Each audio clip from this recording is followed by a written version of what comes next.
Okay, what in the world is happening in the world of Latin dance right now? I've been seeing so many stories lately coming out of the woodworks of people's bodies' needs not being met. So today I'm sharing three dance floor stories that happened to me recently that forced me to learn how to set boundaries. This podcast is about me documenting my dance journey and sharing all the things that come up as you learn how to dance. As of right now, I will not be teaching how to dance, but more about the deeper side of dance and the things that come up with it, because dance really is that deep. When you learn how to dance, things will come up that you didn't even realize that you were struggling with, like setting boundaries, so perfect for today's topic.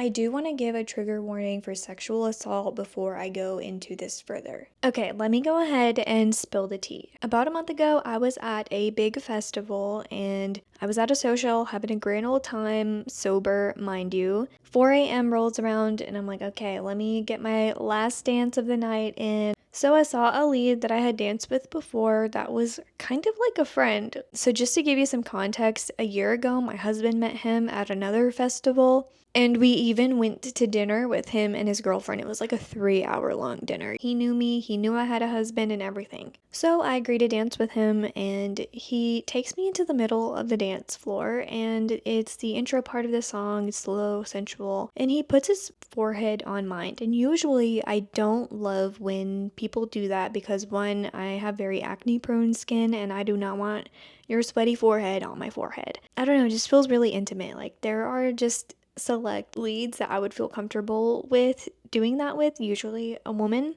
But I felt safe to explore and just surrender to it and just like see how it would feel. And I was like, well, at least it's my last dance so I can go wash my face after. So his forehead's on my forehead, my eyes are closed, and all of a sudden I feel a quick kiss, like a quick peck on my lips. And I like open my eyes and just like startled back. And I'm like, did that just happen? Like, he's just smiling. At this point, I go into a trauma response of freezing, fawning. Fawn is a people pleasing response, in case you don't know. I remember feeling shock, but I could not do anything but like stay in the moment and just keep dancing. That might not make sense to you, but different people have different trauma responses. So I finish the dance and just run off and immediately go to my husband and my two trusted friends, and all of us were so shocked. It's 4:30 a.m. at this point. I can't process anything. I'm too exhausted. That person ended up leaving shortly after that anyways, so I couldn't really do anything about it that night. So the following day, I was debating on what to do. Initially, I was a little bit afraid of going to an organizer because I've heard that some do not take things seriously. To be completely honest, I was hoping that he would come forth and apologize, and maybe he was too drunk and like made a mistake or something, but I didn't hear anything from him that day. Me and my husband were even debating talking to him ourselves, but I didn't feel 100% safe with that because you never know how someone is going to respond. I didn't know this person super well, so I decided to tell a person who was on the team of the organizers, and they ended up taking it super seriously. Actually, sometime this week I should hear back with what happened because they are going to have a direct call with him. The organizer will update me later this week with what happened when they talked to him and what their resolution was. One of the feelings that I had that I was not expecting to have is when they had mentioned banning him, I started to feel bad because I was like, oh, he's going to get the joy of dance robbed from him. I was open to them having a conversation with him and seeing if he is apologetic, willing to apologize and make amends. But I guess the fact that he didn't reach out to me kind of goes to show that he wasn't willing to make those amends or didn't think that he did something wrong in the first place anyway. So I am glad that I went to someone and reported it because I do not want this to happen to anyone else. I am fine, but I do not have a history of sexual abuse. I was talking to a friend about it and he had shared if this happened to a person who had a history of sexual assault, that this could set them years back in therapy. And I do agree with that. And no one deserves to have that wound reopened in a space where they're supposed to feel safe. I also thought the situation was weirder because it was someone that I knew. Like, it almost would have made more sense had it been a complete rando. Not that it makes sense at all and I'm justifying it, but it was just such a weird situation. I don't know if he thought I was feeling some kind of way, but I just saw a post yesterday about how dance chemistry does not equal romantic interest. And like, dude, you have a girlfriend, I have a husband. Like, what? Make it make sense. So after this situation, I was a bit more on edge, and I know this is not correct, but just to share, like, one of the thoughts I had was maybe this wouldn't have happened if I let him put his forehead on my forehead, which was one of my original boundaries. So I decided that I was going to start honoring more of my boundaries in dance after this situation to keep myself safe. I recently shared a story about me setting a boundary on the dance floor in an Instagram reel, and hundreds of people commented with their stories of how they set boundaries in dance, things that have happened to them, and it also inspired me to share more.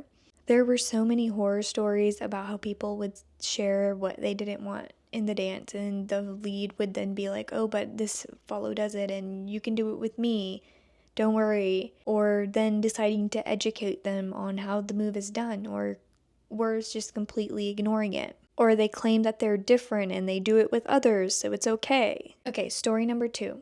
2 weeks later, I was at a social and a lead turned me with his fingers and like putting my head up and kind of pushing on my chin and his fingers around to lead the turn. It didn't feel good for me. So when that same lead had asked me to dance a second time, I said yes, but I finally got the courage to share what my boundary was, and I said, yes, but please don't turn me like this.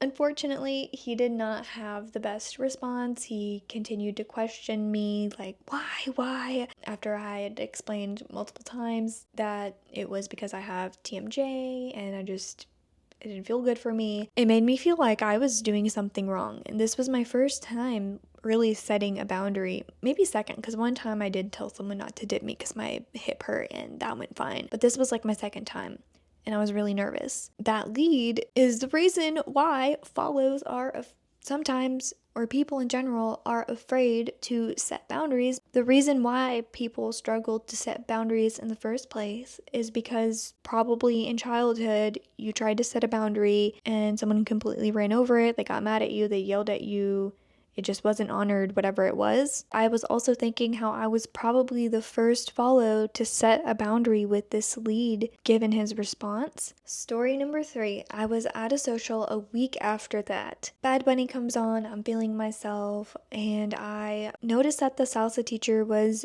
available for a dance. I start walking toward him to ask him to dance. On my way to him, someone else asked me to dance, and partially out of habit, I say yes, but the other part of me was just being a people pleaser. It ended up not being a good dance and giving me a bruise, but besides that, I had built resentment with myself because I didn't honor my own boundary and need for wanting to go dance with someone else. And what I wish I had done in hindsight is said, like, oh, let me get you on the next dance. Or sometimes I don't even like to promise the next dance because you don't know what the next dance will be. Or if I say, I'll find you with a favorite song later, or I could have just said, I'm gonna go dance with him right now. Like, it could have just been as simple as that, but I did not do that.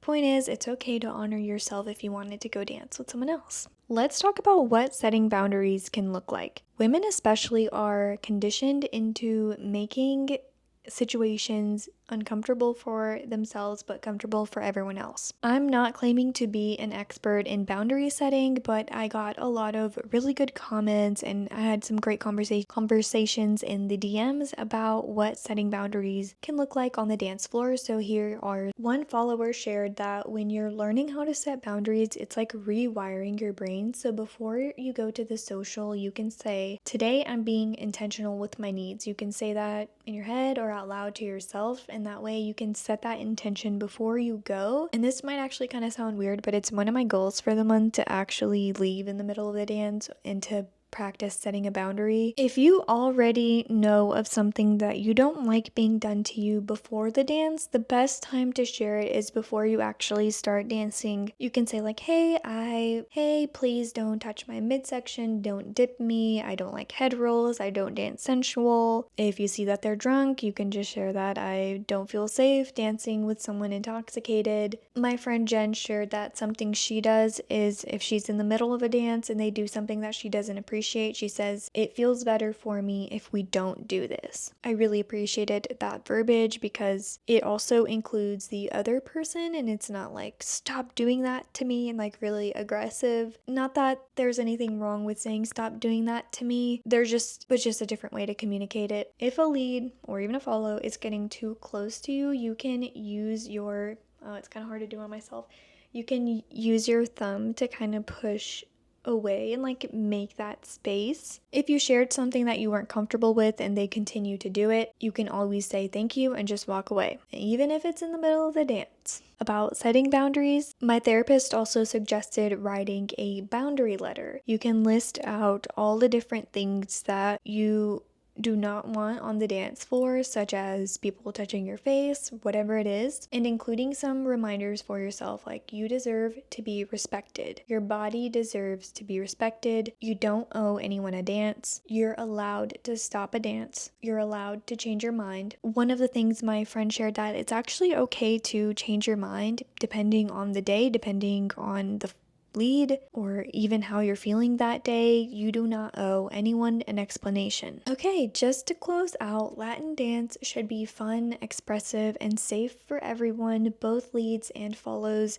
contribute to that. I hope this video helped you see how boundaries can really improve the dance community. Whenever someone shares a boundary with you, know that it is a gift. It's not easy. It's just them telling you how they want to be danced with so they can enjoy the dance just as much as you. Thank you so much for listening.